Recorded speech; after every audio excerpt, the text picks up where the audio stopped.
Welcome to this video about an introduction to working memory and processing difficulties. Memory and learning are inseparable. Memory is the process by which we store, activate and retain knowledge and skills to be recalled and put to use at a later date. Learning is dependent on our experiences and involves us acquiring new knowledge and skills.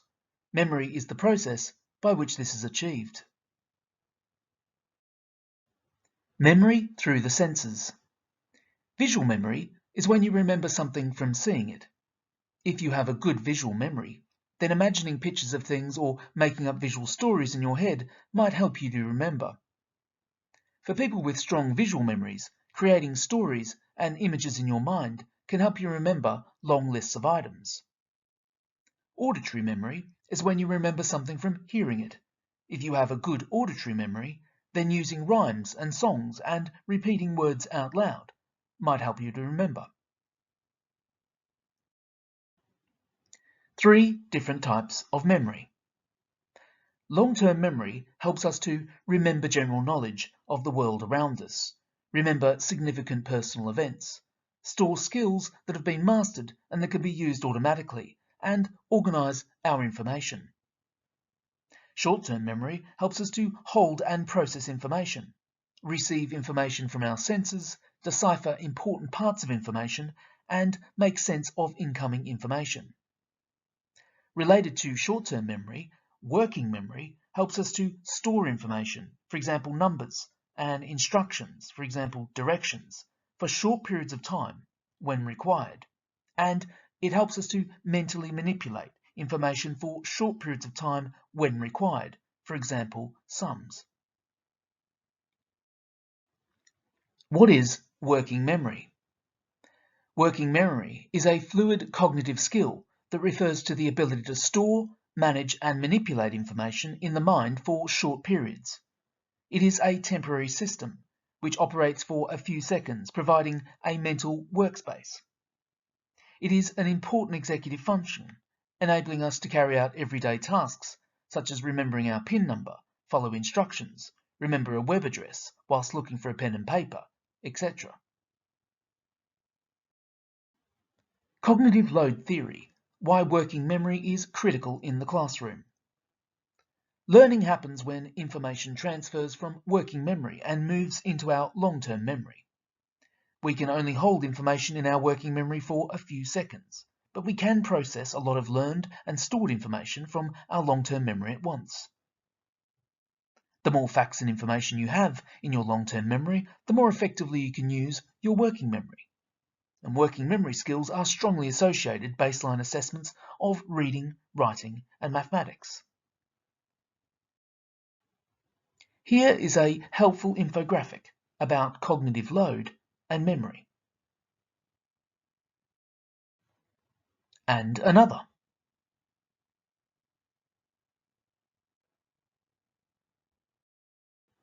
Working memory, limits and differences. There is a personal limit to working memory, with each individual having a relatively fixed capacity that varies between people. So a particular activity may be well within the capacity of one person, but exceed that of another. Working memory capacity also increases with age during childhood.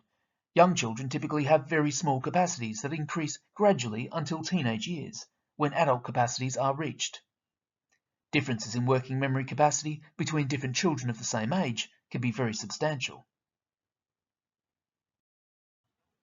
Working memory limits and differences. We can only remember so much before our brain becomes overloaded. We must continue to pay attention to the processes all the time we are doing it, or else we'll lose what we're up to. Once we lose our way and the information disappears, we have to start all over again. Even pupils with a good working memory will easily lose their way in regular classroom activities, which require a lot of working memory, including reading, writing, and maths. This can happen if they get distracted by something, for example a thought, a noise, a visual, or another task. Or if the task is too big, leading to overloading, for example a sum that's too hard to do in their heads. Or a task that's too demanding, for example the directions they're listening to have 10 parts. Activities that require heavy working memory loads.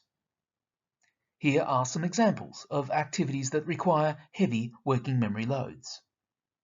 Remembering sequences including 3 or more numbers, for example 5926. Writing lengthy sentences containing some arbitrary content. For example, to blow up Parliament, Guy Fawkes had 36 barrels of gunpowder. Following lengthy instructions.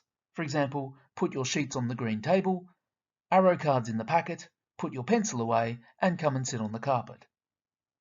And keeping track of the place reached in the course of multi-level tasks. For example, writing a sentence either from memory or copying from the board. Working memory difficulties as a special educational need. Working memory difficulties are a type of specific learning difficulty, SPLD. This type of difficulty can stand alone, but it can also be a characteristic of other SPLD, for example, dyslexia and dyspraxia, attention deficit disorder, and some forms of speech, language, and communication needs. Of course, many pupils with special educational needs also do not experience working memory difficulties. Some pupils with social, emotional, and mental health difficulties can also experience temporary reductions in working memory capacity, especially when anxious. Pupils with working memory difficulties can hold fewer pieces of discrete information in their mind at any given moment. They hear what you said or see what is presented, but as more information overwhelms their memory system, they lose previous information needed to successfully complete the task. Mo. Mo is a reserved, quiet pupil who tends not to volunteer responses and rarely answers direct questions, particularly in the whole class situation. He sometimes talks more when working in small groups, although he isn't necessarily discussing the task in hand. He worries about remembering the question he's been asked, and the anxiety sometimes makes him forget the answer he has prepared. Ruby. Ruby's class was revising prime numbers. The teacher wrote sequences of numbers on the whiteboard, read them aloud, and asked the class which were the prime numbers. Ruby was unable to remember or calculate which were the prime numbers quickly enough to respond. Ahmed. A class is learning history. Ahmed knows that when he takes notes, he should put the date at the top. He reads Monday, 11 November from the board and begins to copy it laboriously. Meanwhile, the teacher is writing lines of text to be copied on the whiteboard. Ahmed realizes that he's getting behind and knows that the teacher is soon going to move on to another activity. He tries to speed up his copying, keeps losing his place, and ends up with an incomplete page of notes, with 2 lines missed altogether and several key words left out. When he rereads the notes for his homework, he does not understand them. What teachers say. Teachers may say about these pupils, he's in a world of his own. He doesn't listen to a word I say. She's always daydreaming. With him, it's in one ear and out the other. She just doesn't follow instructions. And he seems to be always losing track. What to look out for. Mind wandering, short attention spans, or easily distracted. Forgetting the contents of messages or instructions. Struggles with reading comprehension and has to read through text repeatedly to understand. Struggles with solving problems that require holding the information in mind, for example, mental maths calculations. Is inconsistent in remembering maths facts. Struggles with completing tasks, especially multi-step tasks, usually cannot remember the information needed to guide them through the activity. Struggles to understand the context in a story or a conversation. Makes place-keeping errors, has difficulty keeping track of what they have done and what still has to be completed. Has difficulty integrating new information with prior knowledge. When called on, forgets what he or she was planning to say. Difficulty with copying from the board. Has difficulty taking notes and listening at the same time. And leaves gaps when they're verbalizing the steps involved in a task. More subtle and general signs. Many pupils with poor working memory and well-adjusted socially have many other strengths. Working memory difficulties are therefore not always obvious. More subtle signs include being reserved in group activities in the classroom, rarely volunteering answers, behaving as though they haven't paid attention, quickly giving up on tasks, appearing to have trouble waiting for their turn, frequently losing or misplacing their belongings, and not making expected academic progress given their starting points, particularly in subjects that require frequent reading and application of maths. This may be inconsistent with their performance in other areas.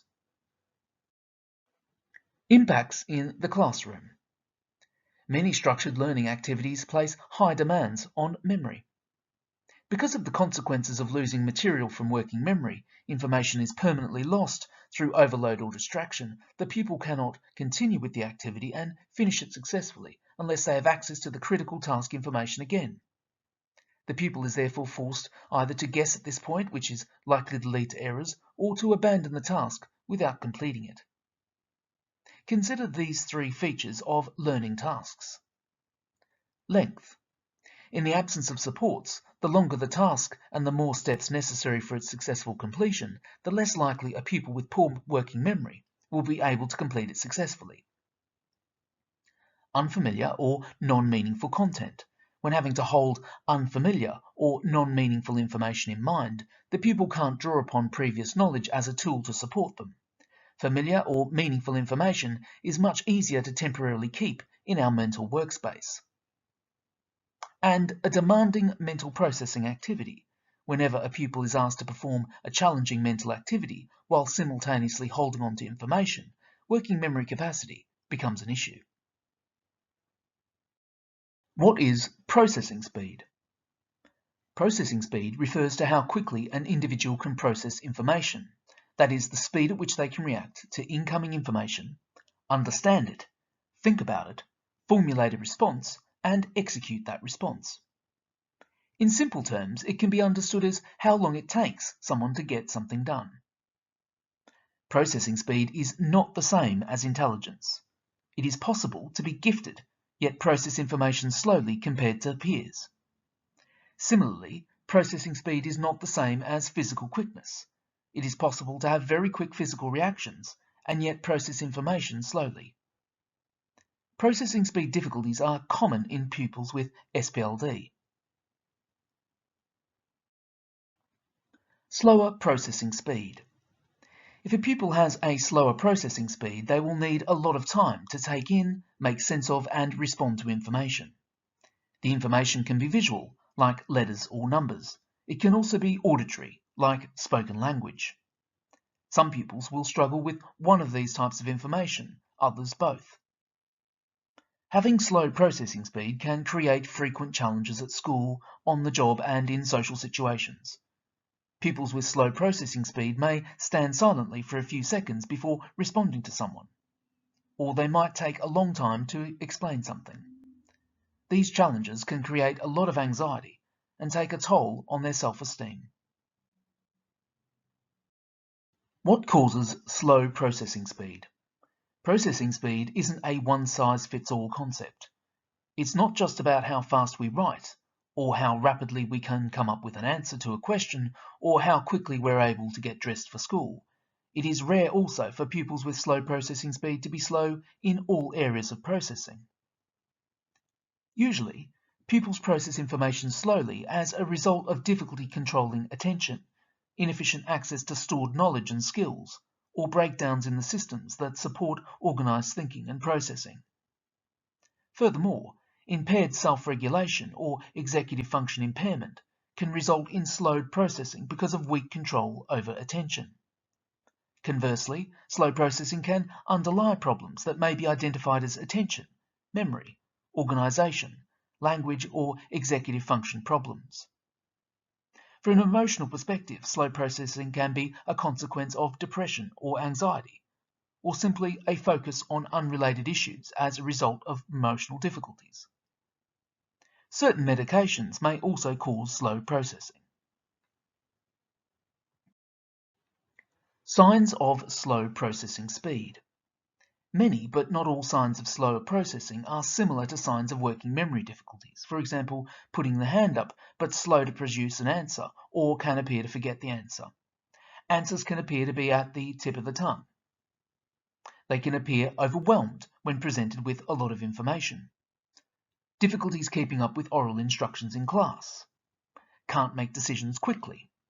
Struggling with completing tasks under timed conditions. Struggling to follow quick-moving conversations and may miss social cues. Does not engage actively in class discussions. Decoding is slow and effortful. Reading comprehension is weak, needing to reread over and over. And inaccurate or slow copying from the board. Working memory and processing. Processing demands increase working memory loads. Pupils with working memory difficulties and slower processing speeds often seem to know something only to lose it easily. Understanding the relationship between slow processing speed and working memory is not easy because of the complexity of our brains and the overlap of these psychological constructs. Developmental issues, other types of intelligences, and individual differences contribute to the impact of these skills on a pupil's learning and growth. Pupils only have so much room and so much time to hold on to an immediate memory before it disappears, so they need to do something with it in order for it to be retained for further use. Slow processing speed impacts working memory because less information can be encoded or processed in the same amount of time. Working memory and processing. Processing speed is not an executive function like how working memory, self-control, or flexible thinking are. But when pupils have slow processing speed, it affects how well they can use those executive skills. For example, when pupils have to answer questions about a short story they have just read, a pupil with working memory issues might not be able to keep the information in mind, so answering the questions is very difficult. And a pupil with slower processing but no working memory problems might also be unable to answer the questions, but this will be because the information wasn't processed fast enough to be remembered and used. Setting up the classroom and lesson materials. Examples include visual prompts, use of pictures and symbols, reminders displayed, word banks and word mats, word walls, visual checklists and task boards, number lines, number squares, times table grids, individual whiteboards and notepads, interactive displays, memory aids displayed and available, and concrete tasks prepared. High-quality teaching, part of routine lessons. These strategies can be generally useful for all pupils, including pupils with working memory and processing difficulties. Reviewing topic learning from previous lessons. Highlighting and emphasizing key words. Pointing to items and text being referred to. Repeating important information. Chunking information. Breaking instructions down into smaller steps. Using color coding and other visual cues. Using diagrams, flowcharts, wheels, maps, and other graphical representations of information. Demonstrating and modeling. Encouraging pupil use of memory techniques, for example, mnemonics, acronyms, songs, raps, etc. Asking pupils to tell each other what they need to do before starting a task and to rehearse or practice their responses. Explicitly teaching organizational strategies as part of instruction. Getting pupils' attention and pausing them before giving additional input. Regularly summarizing learning so far and linking it to prior learning. And encouraging and allowing for alternative ways of recording. Reasonable adjustments. Reasonable adjustments are established for individual pupils as needed and are ongoing. Reasonable adjustments might include the following. Reducing the requirement for the pupil to copy information from the board, for example by printing out slides. Providing the pupil with practical resources to reduce memory overload, for example key information on reference sheets, task plans, writing frames, step-by-step guides, sentence starters, key vocabulary spellings, number lines, multiplication squares, maths rule cards, etc. allowing for extra time to complete tasks and/or to respond in a class or group discussion, allowing extra time for controlled assessments, including tests, allowing for short breaks within and between tasks, especially tasks that require substantial mental effort, having a signal system in place for the pupil to ask for help, for example, a card, and providing the pupil with access to available and appropriate assistive technologies, for example, calculators, spell check devices, grammar check devices, voice dictation, and text readers. Adaptive, high-quality teaching strategies. Adaptive strategies are additional inputs provided by the teacher or TA under the direction of the teacher to supplement inclusive teaching environments, high-quality teaching, and reasonable adjustments for the pupil. This includes rephrasing instructions for the pupil, providing individualized prompts, for example by asking the pupil to repeat back to you the instructions or steps involved in a task, asking, "What do you think you need to do next?" Showing the pupil worked examples, chunking a small task into further and more granular steps, writing annotations in their workbooks, underlining, highlighting keywords, etc., and encouraging the pupil to do this themselves, providing the pupil with advance notice before they're asked to respond or participate, encouraging the pupil to use and create their own personal memory aids, and reminding and assuring the pupil that it's important for them to advocate for themselves when they are not keeping up. Games. Games can also be a helpful intervention and sometimes can be incorporated as an activity within lessons. For example, memory games, concentration games, for example, distraction card game, Scrabble and card games, shopping list games, thinking skills activities, for example, brain gym, listening activities, barrier games, and memory booster programs. Study skills support. Pupils in Upper Key Stage 2 and above can sometimes find it helpful to receive additional and explicit guidance to develop their study skills, their learning to learn skills. This can cover, for example, understanding how they learn, organising their work, improving their memory, learning new information and researching, writing strategies, presenting their work, and preparing for assessments and exams. Study and homework after school provision. Some pupils with working memory and processing difficulties can find homework and self-directed study and coursework a significant challenge. This can be due to a range of reasons, including memory, attention, and personal organisational skills. It can therefore be very beneficial to offer a study or homework provision in your school. This provision can simply provide a space for undertaking work with adult support when needed. It can also possibly include more structured sessions, which can model effective study habits, optional or extra interventions, enrichment activities, and extra access to assistive technologies. Assessments. There are several methods that can be used to measure the working memory capacity of pupils. In a widely used working memory task called backward digit recall, pupils are presented with digits and asked to say them in the opposite order of their presentation. This means that they have to remember the digits and work on the digit information to produce the answer with the digits in the reverse order of their presentation. For example, if I said 7462, what would you have to say to get the answer right? Another characteristic of working memory tasks is that they start with fewer items, and the number of items increases to make the tasks progressively more difficult. Examples of commonly used tests include the Working Memory Test Battery for children, the Automated Working Memory Assessment, and the Alloway Working Memory Assessment. This is the end of this video. You can view more videos on this channel in the About series.